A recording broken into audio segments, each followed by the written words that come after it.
Hello, everyone. Welcome to the Ice Cold Takes podcast. I'm your host, Joey DeMaglio, and the Rangers continue to roll as they have now won 20 of their last 27 games heading into their Western Canadian road trip. Joining me today is Arthur Staple, who covers the Rangers for The Athletic. Thanks for joining me, Arthur. How are you? I'm good, Joey. How you doing? Good, good. So I know we talked a little bit before we started recording, but the flight over to Vancouver, I mean, it's a long one. You had the delay, so I'm assuming everything went okay with all that. I'm here. Travel delays are part of the deal when you travel around to cover the team. So it happens. You get frustrated. You move on. And I feel better now. And they've got a game today, so that's the thing to get geared up for. Right. So you got in yesterday, right? So you weren't Yeah, able. Were you able to see the Rangers practice? I was there yesterday. Yeah. Okay. Yeah. So there's been like the reports. I think Colin. I saw Colin tweet a picture of Kravtsov being the first one out on the ice. That Yeah. He's still here. That's for sure. yeah. But he's not wearing the like a regular jersey, right? He's wearing the non-contact. Is that what it is? A No, no, non-contact jersey? he's part of the team. He's just skating as an extra on the fourth line. So there's no injury issues.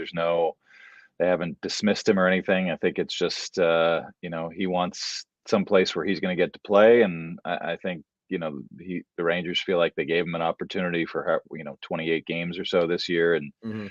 just haven't seen enough to guarantee his spot in the lineup. And he's not really a fourth line player who can do well playing 7 or 8 minutes. He's not that physical, so it seems like the fit between the player and the team is not where it should be, even after all of the ups and downs of their relationship with him since they drafted him. So it seems like if there's a trade to be made, they're probably going to make it before March 3rd. But if not, he might just be stuck here in that same spot for a while. Yeah, it's been a rough journey for Kravtsov and the Rangers front office. It's been the discourse on social media has it's been going on for a while. People pointing fingers at both sides. And I think it's warranted for my eyes. Like I wanted to see Kravtsov succeed because he was kind of one of those first pieces that the Rangers got when they were drafting. You go back to the letter 5 years ago, and he was their first of those three first round picks they had in 2018. He was the first one at ninth overall. So it's been difficult for him, but I wanted to ask you. Do you think the Rangers made a mistake by using like that tough love approach? I know Gallant always refers to the he's not a fourth liner type player with Kravtsov, but the tough love approach is that like a mistake on the Rangers' part, or do you think they were right for doing that? I it's hard to say. The relationship was pretty difficult, I think, from the beginning. When Chris Drury was the assistant general manager, I think there was a couple of incidents when Kravtsov was in Hartford or when he'd asked out. So I think it would have been a tough sell with Drury being the GM to make a long-term relationship between the two sides work. It would have been predicated on Kravtsov, excuse me, really dedicating himself, which he did his part after he signed his 1 year essentially qualifying offer. He came over early in the summer. He was working out at the Rangers practice facility. Um, and I think by all accounts, he's a great young man. Like he's very easy to get along with. I don't think there's any issues right now between the front office and the coaching staff and him. He's not a stubborn kid. He's not someone who gets in people's faces. I think they expected to see a little bit more from him now at age 23. After all, he's playing in the KHL for a bit, playing in Hartford for a bit, playing with the Rangers for a bit. I think they expected to see a player that was a little bit further along physically, a little bit further along in the style of play that he could play as in North America as a Ranger. And I think you saw it. He was trying earlier in the year when he got his shot. The problem was he would put himself in a couple situations where he got hurt. A concussion cost him a week or 10 days. He got another bad hit in one game that cost him a little bit of time. And so I think the realization came pretty quickly for everyone here that he physically might not have been up to the NHL standards of, you want to be a skilled player. You still have to be able to fight guys off and be able to dig in the corners and do some of those things. And I think he wanted to do them. He just wasn't really physically ready to do it. Um, and that kind of knocked him back a little bit in the lineup and probably in Gallant's eyes. And he got back in for a long stretch, in December and January. But I think they felt like they needed to see a little bit more him, being a little bit more aggressive going to the net. He plays a very perimeter style, super, a skilled player, but I don't know if as we get down to the trade deadline and the end of the season and obviously the playoffs, if that's the style that's going to succeed, especially on a team that's already got Artemi Panarin and some other super skilled guys who can thrive in this environment. So, I think it's just sort of all of the different factors coming into play. And him maybe realizing that there wasn't necessarily a future for him here, and that it might be better served if he could go somewhere else. That doesn't mean Chris Drury is going to give him away before March 3rd. You never know. You get a rash of injuries to some guys in the top 9, and suddenly he's back in there and they need him. So we'll see where it goes. If they get a good offer, I would guess they'd move on from him. But until then, he's here. He's an extra, and we'll see where it goes. Right, and the earning it versus and not wanting something being handed to you. I mean, from my eyes, it doesn't. Kravtsov hasn't played poorly. It's I from what you're saying, the Rangers just expect a lot more out of him at this point in his career. He's 23.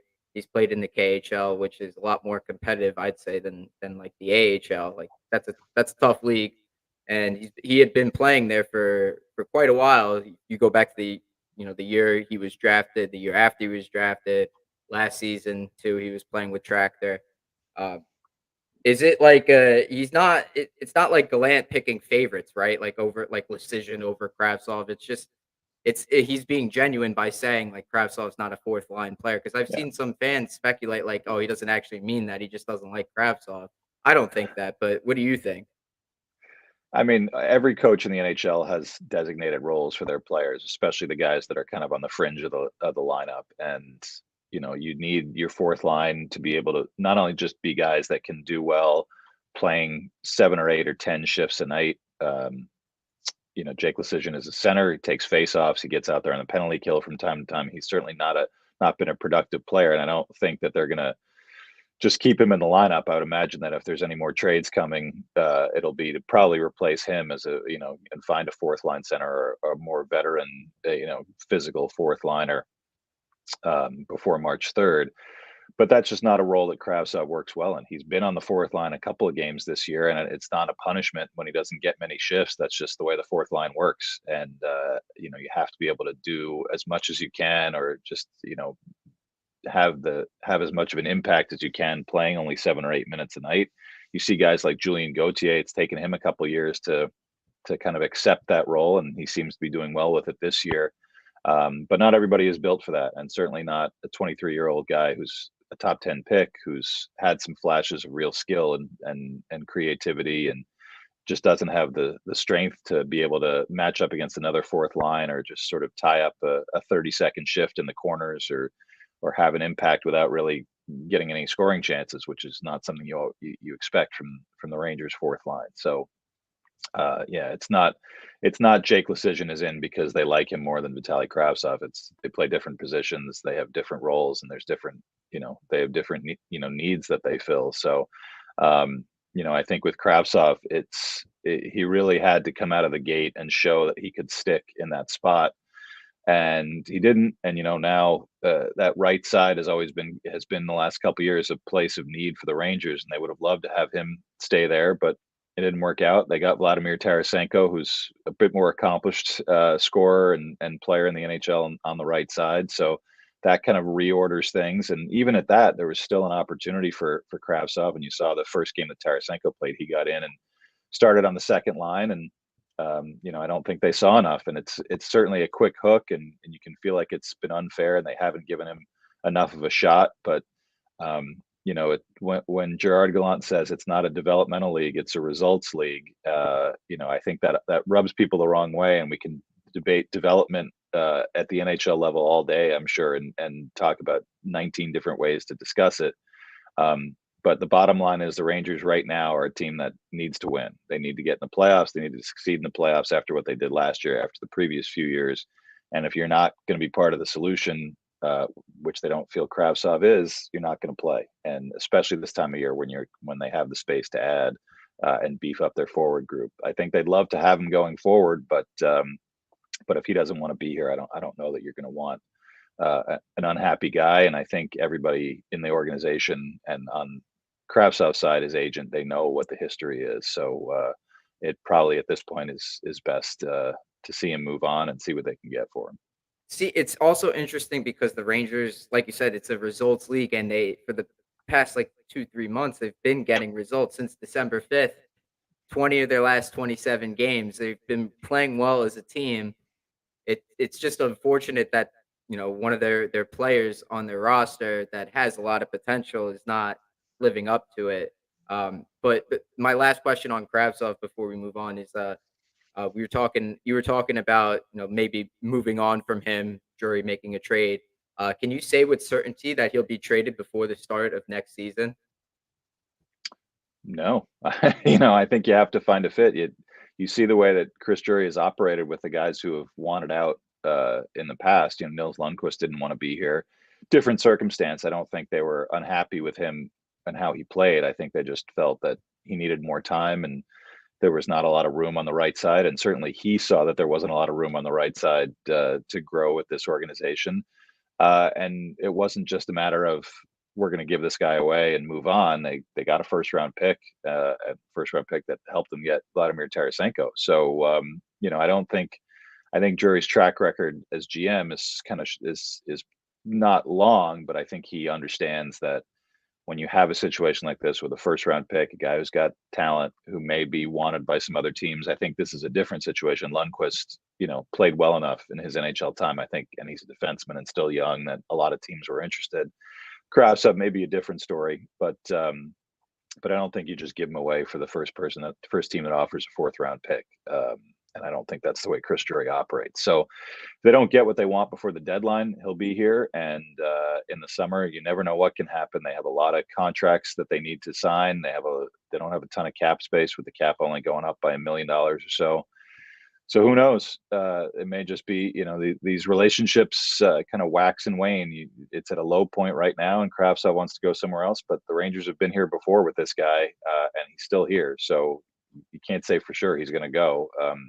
He's going to be a restricted free agent at the end of the year, so he could conceivably, leave the NHL and go to Russia. The Rangers still have his rights, but if he wants to stay, he's kind of at the mercy of the Rangers to find the best deal to send him out. And I don't think it's just going to be an automatic. Yeah, and moving on to the other roster positional needs that the Rangers have, possibly a fourth liner or bottom six forward.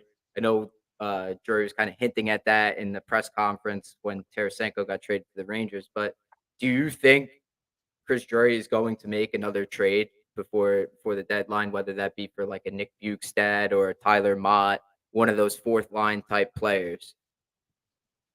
I do. I think I think they see that there's a need. We were talking about Jake Lecision. He's been okay, I guess. He does fill that fourth center spot well enough. He does win some faceoffs and he does kill some penalties. But I think they feel like they could upgrade there, and I think it's mostly about putting guys in the right spots. Barclay Goodrow has essentially been the fourth line center. I don't know, Lecision, Goodrow, they kind of switch back and forth, but I think it's pretty clear that they would prefer Goodrow to start a game on the wing rather than be the center. He's not a consistent faceoff taker. He takes them when he needs to. But I think his flexibility where, he starts a game on the fourth line, he could move up to the second line, he could move up to the first line. Gallant loves that versatility with him. So I think if you lock him in as the number 4 center for a game, he's kind of got to be there if you're going to put that fourth line out there. So I would imagine that they'd prefer to have someone who's got a little more experience as purely a center. And there's certainly some guys like that out there. You said Nick Bukestad. He's certainly an option. I think Noel Acciari in St. Louis is an option. There's there's definitely some people available. Tyler Mott is one. He doesn't really play. He's not really a center. He's more of a wing. And I think he was a guy that they liked a lot in the offseason and wanted to bring back, but the money situation just wasn't going to work out. They were really looking for guys closer to league minimum deals, and he signed for 1.35 with Ottawa, which is not a crazy number, but when you're talking about you're getting down to like thousands of dollars being under the cap, you have to count every penny. So he certainly could be on their radar, and we'll have to see. I think there's going to be enough guys available and enough teams interested. Will everybody find a match? Rangers, if they can find one of these guys, like they did for almost everybody except Andrew Kopp last year, third and fourth round picks that they gave up for some of those guys, for Mott, for Frank Vetrano, for Justin Braun. If they can do that again and just beef up their forward group, it's certainly, I think all you need to do is look at that first game of the playoffs last year when Barclay Goodrow suffered a broken ankle at blocking a shot and missed, the rest of that series, and how crucial that was. You can't have enough depth going into the playoffs, especially if you plan on having a long stay. Yeah, and there's a little over 2 weeks before the deadline, March 3rd, so, um, there's plenty of time, I'd say, for Drury to make another move, maybe even 2 if he has to, in case there's injuries, because you never know at this time of the year. Like you said, you can't have too much depth, but, you were mentioning Goudreau on the 4th line, and for most of the season, a lot of the season, probably not most of the season, but a good portion of the season, he was playing in the top 6 on, with guys like Zibanejad and the Kreiders, the Panarins of the world, and Trocheck. But now that he's back on the 4th line now, how set in stone is that kind of move for Gallant? Does he prefer to have Goudreau on the 4th line, or and VZ up in the top 6, or what would you say on that? I think everything's just subject to change.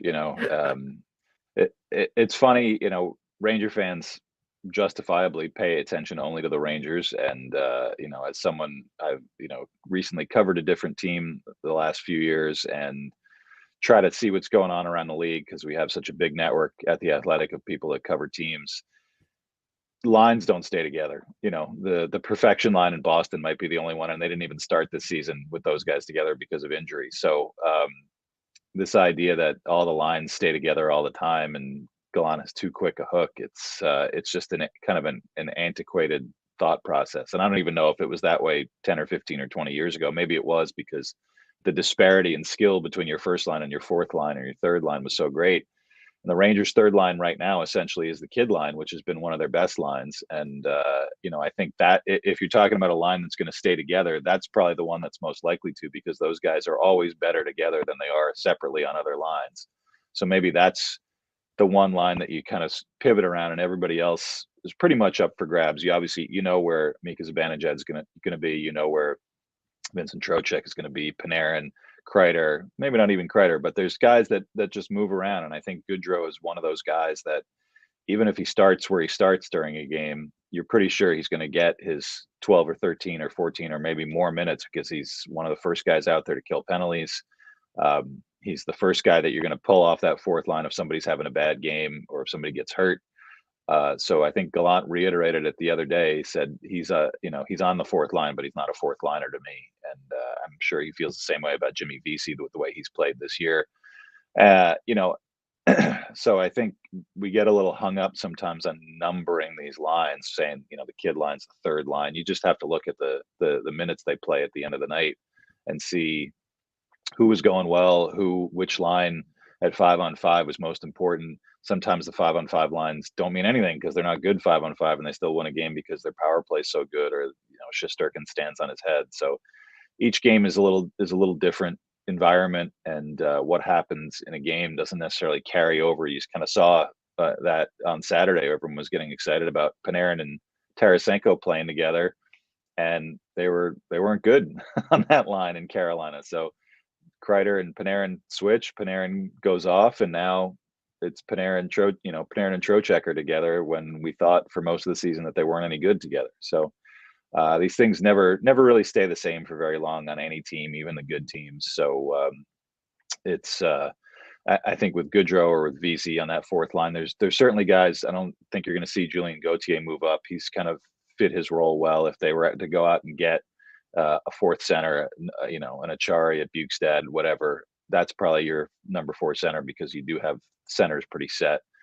But I think everybody else, it's up for grabs, and the less everybody worries about who starts where and who finishes where, the better, probably. Yeah, I was just gonna say, Gallant might have struck gold by putting Panarin back with Trocheck. The 4 goals was By quite a the t- by surprise. the time by the time we get to Edmonton, it could be back to a different way. So there's no reason to get excited about it, I guess. That seems to be the ongoing joke between the media and Gerard Gallant is, I think it was forget what game it was, but he was saying, I might change the lines by the time I get down the end of the hallway, right? Yeah, yeah. He I don't know that he loves it as a joke, but he definitely has the ability to laugh it off sometimes. So Yeah, it's that move though, putting Panarin with Trocheck, it kind of seemed like a matchup based type move because Carolina had dominated that second period, and that's when he made that move, right? yeah, I think tends to see he's not a big matchup guy. I think he tends to more look at see which of his lines is working or which of his guys are going rather than this line is killing us. We need to get this guy away from them. It's not really been his style, I think, ever in any of his previous stops. And certainly, other than matching up defensemen against opposing lines, I don't think he cares which lines are out against which for the most part. Unless you're facing a team that's got a very strict checking line. If you see Jordan Stahl locking up Mika Zibanejad, then maybe you start to think about trying to get them away from that. But that's more playoff series type stuff rather than just one game. I think this was more a function of, Kreider and Zibanejad hadn't been together for a while.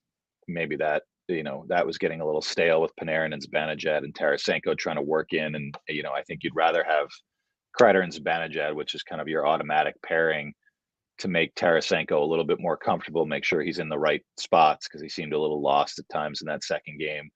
And then, if that's your preference, then you got to put Panarin with Trocheck and hope for the best. They got the best this time for a period and a bit, and we'll see how it goes tonight. How have the vibes been in that locker room since acquiring Tarasenko? I know that Hank and Steve Valquette on the MSG pre and post game were talking about, when you make that move for a star player, it means a lot to the players because it's like the organization kind of believes in you. But what was the feeling like down there? I think it's excitement. I think it's like a lot of teams. It's a very tight knit group with all of the young guys and the few veterans that been together for a while. Um, but yeah, it does feel like a reward for playing well. You'd think about where they were, 2 months ago in that game against St. Louis going into the third period. If they lose that game, who knows what happens with this team? Might have a different coach right now. Might not see this great streak that they're on. They could be thinking about selling rather than buying. If they were still kind of floating along around 500, they'd be way out of the playoffs scene right now. So, um, you want to reward a run like they've had, and I think winning always makes guys feel a lot looser and a lot more comfortable. I think you see less stress from guys like Alexis Lafreniere, who seemed like he forgot how to play for stretches or just kind of floating along, and now he seems way more engaged. Um, Philip Hedl, who's had some struggles up and down, and just the way that he's been playing the last couple months, really all season, but the last couple months, his confidence is sky high. I think that makes the biggest difference. And then on top of it, you add in a big trade for a guy who everybody knows is a star in the league, and Tarasenko, and eager to kind of see what he's like up close and have him be part of the group. And really, I talked to Tarasenko yesterday, and it's been a tough adjustment for him. I think he's happy that he doesn't have to be the centerpiece of a team that's going so well. He's got Panarin, who he's known a long time, and some other guys that he just knows from playing against them. But he's the new guy. He's kind of on shaky ground. He's being a guy who's traded for the first time in his NHL career, so he's relying on the chemistry and the confidence in that room to build him up as opposed to vice versa. And I think that's probably the most important thing that you see is that when a big star comes in, instead of everyone deferring to him, they say, "You're part of our group now. You can do what we do, and we'll all be successful." And I think that's helping everybody. Might be a little too early for this, but I think the feeling amongst fans is that Tarasenko is more of a rental. Is that what the Rangers' plan is as well? If you could make a guess. I'd say so right now. Like I said, you never know what happens in the summer if they go on and win a Stanley Cup. maybe he says, okay, I'll take less money and figure out how to stay here because they got a good thing going on here. But I think the priority for the Rangers when it comes to contracts is obviously, Keandre Miller, it's Lafreniere, it's Philip Hedl, and then you start to sort out what else you can do. Um, Tarasenko's coming off a good contract. He's still pretty young at 31. Um, you got to kind of see what he wants to do, but I think unless he's really willing to take a haircut on what he could get on the open market to stay, I can't really see it right now. But they've got whatever, 8 more weeks of the regular season, and then if you get if you get to go the whole way to the finals or even win it, that can change some guys' minds about what they want for the future. Maybe he feels like he's made enough money. I don't know too many players that feel that way, but we'll see. I think a lot has to happen for him to be able to stay, and maybe not all of it great. Where the Rangers might start to think a little bit differently about their group going forward, but I think they're more focused on the now and wanting a guy who's a pending UFA to feel motivated to get that next contract by playing well when he's here. On the note of moving forward, thinking ahead, the Metropolitan Division for the entirety of the season has been the most. I'll say it's the most competitive division in the NHL. It's you have teams like New Jersey and Carolina and the Rangers, who are all spectacular teams, but they each of those teams has a chance to make a big acquisition. I mean, you hear the Devils in talks for Timo Meyer. If they make a move like that, what would the feeling be in the Rangers locker room? They're playing against the rival team and they get significantly better and they're already good. Is it going to be more of an even matchup now that the Rangers also have Tarasenko, or is it going to be an uphill battle? I think they feel like they have Igor Shesterkin, which means they can beat anybody. And you look at the way that they made it to the conference final last year through that very difficult division. Um, I think they feel like Shesterkin was on a different level for most of last season, but he's been good enough this year, and they know what he can do, and he's already got his first playoff experience under his belt. So I think if you're thinking about matchups, whether it's Jersey or Carolina, you think we've got the better goalie, so we feel good going into any situation like that. And Jersey is a pretty inexperienced team when it comes to the playoffs. Carolina kind of seems to have that same flaw every year of a team that's kind of steamrolls through the regular season, but do they have the horses to get all the way through the playoffs, especially in net? Um, I don't see the Rangers. I'm sure they'd love for Timo Meyer to go somewhere else if they could, but it seems like those two teams are probably 1 and 2 right now. Maybe you throw Toronto in the mix for Meyer, they could surprise and come up with a package to get him. But he's probably coming to the East no matter what. So if the Rangers are thinking about a run to the Stanley Cup, they might have to go through a team that gets Timo Meyer. So I don't think you get too hung up on the arms race that much. You just sort of feel like we made our big move. We've got our guy. We'll feel good about it matching up with whoever we match up with. And dare I ask, I saw it. I think it was the TSN guys, maybe Chris Johnston was talking about it. I think yesterday, the other day, about the Rangers, technically still being able to make a trade for like Kane or Meyer if they get a third team involved. That's not going to happen, is it? I mean, I guess they could get Patrick Kane if he desperately wants to come here, and Chicago isn't asking for much. They just want to be done with the Patrick Kane saga. But I think it's become pretty clear, and I've been writing it. His hip is not great. There's definitely guys that know him around the league who say he's not in great. He's not feeling great.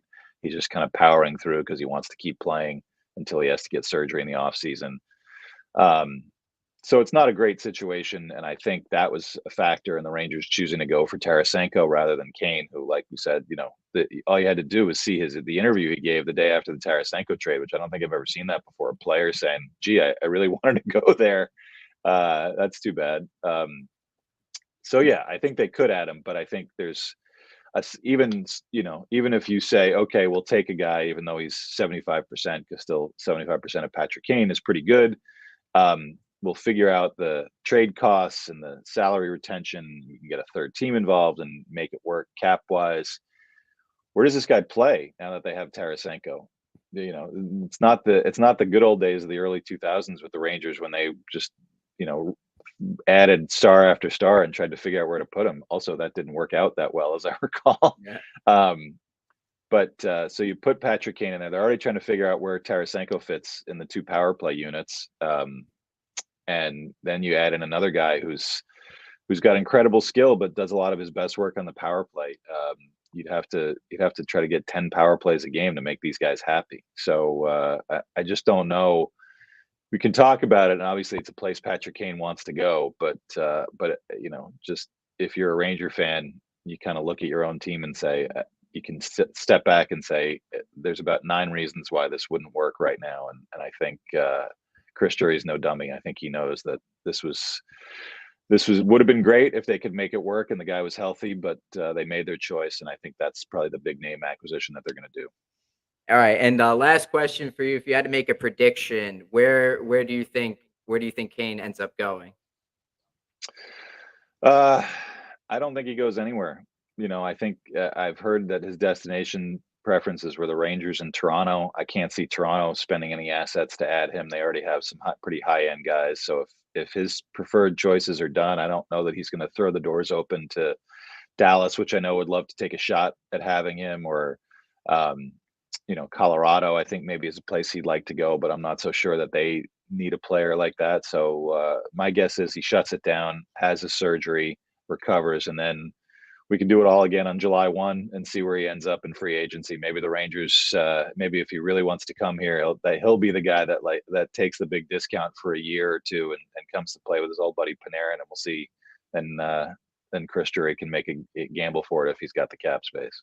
That'll be interesting to see. Well, Arthur, thanks so much for joining me. Really appreciate it. You got it, Joey. Thanks a lot. This was fun.